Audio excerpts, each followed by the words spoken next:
हाजिक भाई ये बताइए कि मैंने आपका माना और आपका बिलीव माना, इस्लाम का बिलीव मैंने माना, लेकिन जब मनोज चौहान जाकिर नाइक के सामने ही कह रहे थे कि जब सनातन था तब और कोई धर्म नहीं था, तो आपका जाकिर नाइक साहब चुप क्यों रहा? तब वो क्यों नहीं बोला? नहीं, मैंने न जाकिर नाइक से न मनोज साहब से किसी की भी बात जब तक सत्य नहीं होती, जब तक उसके डॉक्यूमेंट्स नहीं हो। हाँ, हमारे पास कुरान है, आसमानी किताब है।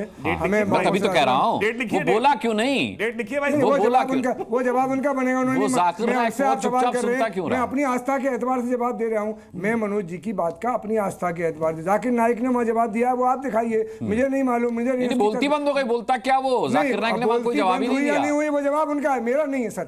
मेरे से आपने सवाल किया तो मैं अपने बारे में जवाब दूंगा। मेरी कैसेट में जो भरा हुआ है वही दूंगा। मेरे पास गंदगी है तो गंदगी दूंगा। अच्छा, ये तो हम ये कहते हैं मजहब कोई सा भी हो, सनातन हो, एकता की बात करता है। अरे सनातन एक मजहब की बात करता है, एक खुदा की बात करता है, और इस्लाम एक खुदा की बात करता है। दोनों के अंदर एकता की बात।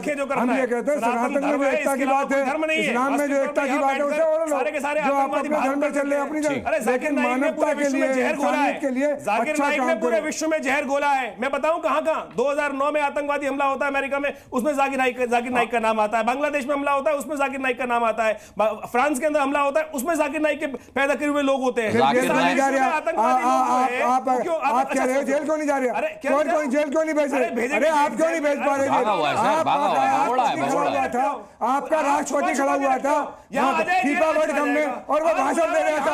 आपका राष्ट्रपति नीचे बैठा हुआ था, वो भाषण दे रहा था। आपका राष्ट्रपति, हमारा राष्ट्रपति जो है वो नीचे बैठा हुआ था। आपका हमारा राष्ट्रपति नीचे बैठा हुआ था और वो भाषण दे रहा था। समस्या ये है कि ये पूरा देश देख रहा है, हमारा पूरा देश देख रहा है। आपका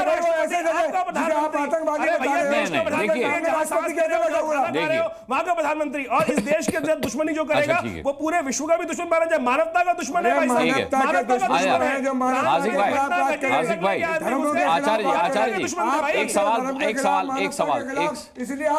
एक सवाल पूछना बनता है हाजिक जी से। वहां बैठे मानवता का दुश्मन है, उसकी सपोर्ट में आप पूरा यहाँ पर बैठे हुए लोग जो आचार्य एक सवाल पूछना बनता है। हाजिक खान से एक सवाल पूछना बनता है। हाजिक भाई, आपने कहा कि जाकिर नाइक अगर इतना बड़ा गुनहगार है, भगोड़ा है, आतंकी है, तो हिंदुस्तान में उसे फांसी क्यों नहीं दे दी जाती?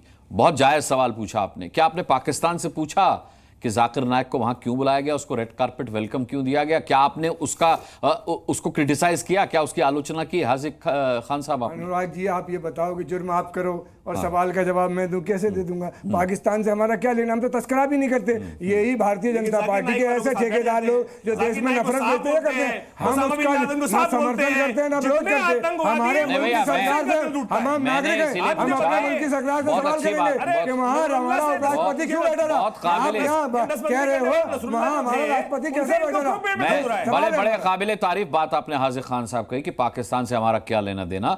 मैंने इस वजह से आपसे बात पूछी थी क्योंकि कल ही की डिबेट में MIM के जो प्रवक्ता थे हाजिर अंग्रेज साहब, आप भी थे उनके साथ, तो उन्होंने नसरल्ला को अपना भाई बता दिया था। मेरे भाई की शहादत हो गई। मैं अपने मुल्क मैंने कहा कहीं पाकिस्तान से आपका भी लेना देना हो। आप जाकिर नाइक को साहब कह ही चुके थे, तो मैंने इसलिए आपसे सवाल पूछा। बहरहाल अब आचार्य विक्रमादित्य को लाते हैं। वैसे तो आचार्य जी बीच में इंटरप्ट कर ही रहे थे, अपनी आपत्ति दर्ज करा ही रहे थे, लेकिन आप हंसे क्यों जब इन्होंने? देखिए, नहीं, आचार्य विक्रमादित्य, हाजिक खान साहब नहीं मानते कि सनातन सबसे पहले आया, जबकि आप कहते हैं कि इनका DNA ही सनातनी है। ये नहीं मानते। देखिए, इनकी किसी के मानने ना मानने से तो कोई मूर्ख है, अपने आप को बता रहा है, वो उसको तो कोई समझा ही नहीं सकता। पूरे विश्व में समझाने का ठेका तो समझने का।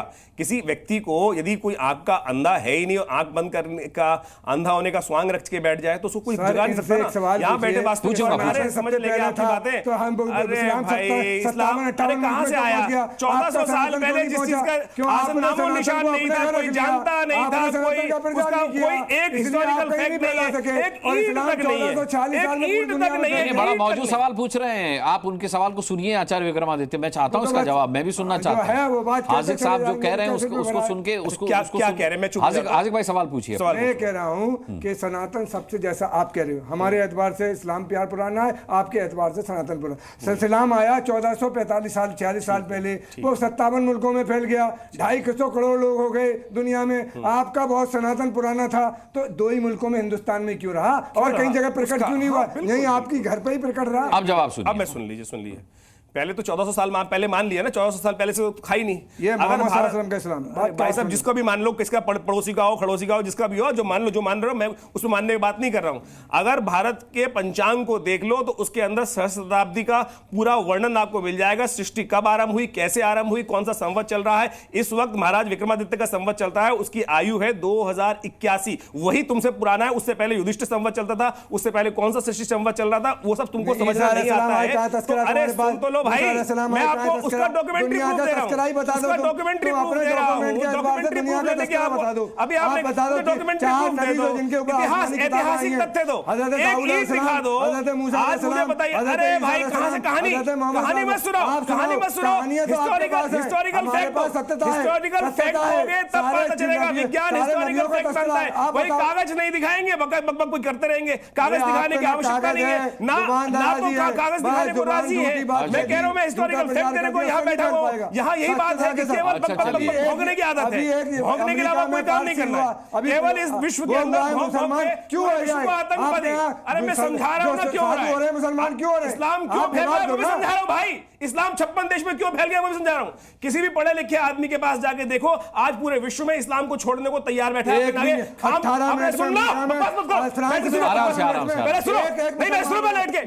एक भी आदमी खान लगा के राजी नहीं है। जब देखता है कि पढ़े लिखे देशों में जो खान की स्थिति होती है, खान को नाम छुआ के बैठ जाता है। और सुनिए, वास्तविक तौर पे इस्लाम का बढ़ने का मुख्य कारण है कि 4 शादियां करना अलाउ कर दिया, 100 रखे कर दिए। 4 हम क्यों कर ले, हम नाइंसाफी करें, हम आदमी को जानवर नहीं इंसान बनाना सिखाते।